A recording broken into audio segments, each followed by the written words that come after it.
we just started the Barnes Bullet Points podcast not too long ago. And episode 2 is all about the bullet families. Okay. And people can learn, because we have Greg Sloan, which is our head of R&D and ballistics. And we had Mitchell Cookson on there, which is our engineer, right, that designs all these bullets. So both those guys are in there, and they can talk to it way further than I can. Yeah.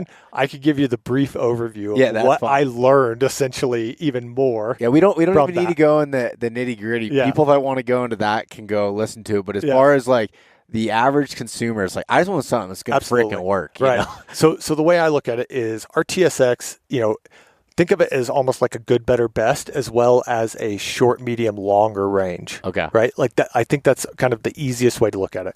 A TSX is going to give you that very fast, like super, essentially instant expansion, 100% weight retention.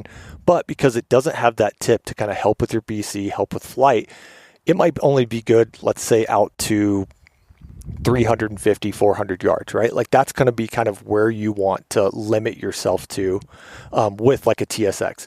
Granted, we do have some, quote, newer TSXs and like a 28 Nosler that can you shoot it out to 700 yards? Absolutely. It's built to be a long-range gun. Mm-hmm. Then you go to like a TTSX, right? It's going to be kind of that 0 to 600 yards, right? You're going to extend that distance a little bit. But with that, right, you've got the tip to help with your BCs, help with your aerodynamics for flight, all of those things. But you might lose that 5% of weight retention, God forbid. And then you go to like an LRX bullet that, I hate to, quote, promote long-range hunting, but I will tell you this, that they will basically do anything that you need it to do, as long as you're not absolutely pushing, below, let's say, 1,200 foot per second when it impacts. Gotcha. No, that's a simple way of being able to explain it. For someone like me, that's typically all I need to know as far as like choosing something. I go deep, and I've gone so deep on the archery side that I've actually backed off because I felt like I knew more than I needed to on certain things, and I've overcomplicated. And you can almost like try to over-engineer the thought process of what you're trying to get at. Like if you're just looking for penetration, like go with a heavy arrow, right? Yeah. And it's kind of the same thing when it comes to a bullet, right? Like go with a heavier bullet. Go with an all copper bullet versus a lead bullet because you know that you're going to get that. And if that's what you want, if you want just massive, let's say massive wound channel and this crazy, like devastating, quote, knockdown power, I mean, Barnes will definitely give that to you as well, but like a lead's going to do something for you. And again, I am the marketing manager for Barnes, but we're also owned by the same company for Sierra, right? And Sierra makes great products for that as well. And that's, I mean, there's obviously different products for different use. And this is how I look at the copper versus the cup and core or the other one. It's a fixed broadhead versus the mechanical. This is the way I think of it. Like, and I love shooting fixed broadheads because I've always like different situations. I don't know what the shot angle is. I want to be able to visualize where those vitals are. Like my whitetail in PA this past year, I shot through the front shoulder on the ground at 10 yards, full pass through.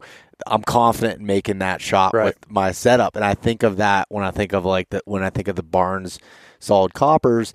And that's how, when my brother was explaining to me all the differences, and that's how I was like, is that kind of, he's like, yes, that's. Well, it's funny you say that. I mean, I never really kind of put two and two together. Yeah. But that's a great analogy. Like analogy there, right? Yeah. Because I've actually been a fixed broadhead guy all of my life. And now I kind of look back and it's like, well, yeah, because I wanted to know that I had full penetration anytime. And to go back to the Iowa story, same thing, 19 yards, big Iowa, mature 6.5-year-old deer, right? Comes in and I basically shot him through the front shoulder on that quarter two, and it exits down through his brisket, right? Yeah. And I mean, the arrow's stuck into the ground, right? Yeah. Like, but I never had to even question myself. Like, do I need to wait for him to turn a little bit so I can slip one in behind the shoulder? And like, nope, I'm going to blow it right through.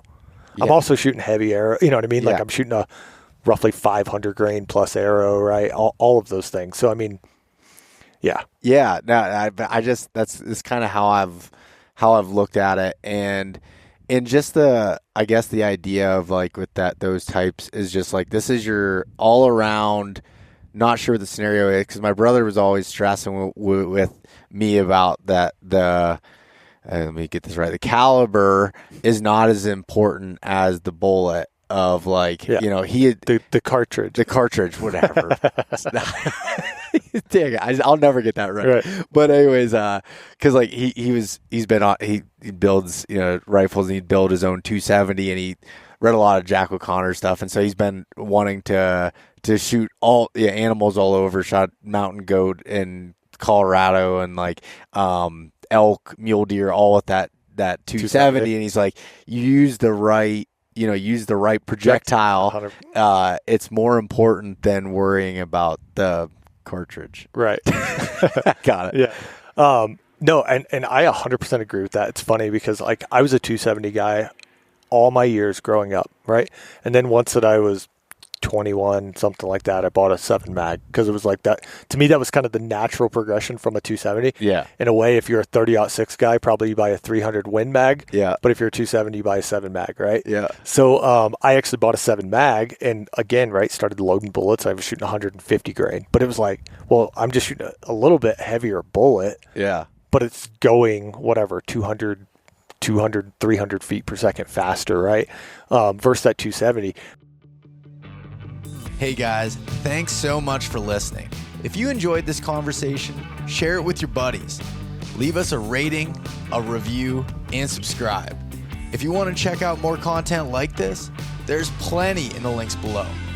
We truly appreciate having you guys along with us.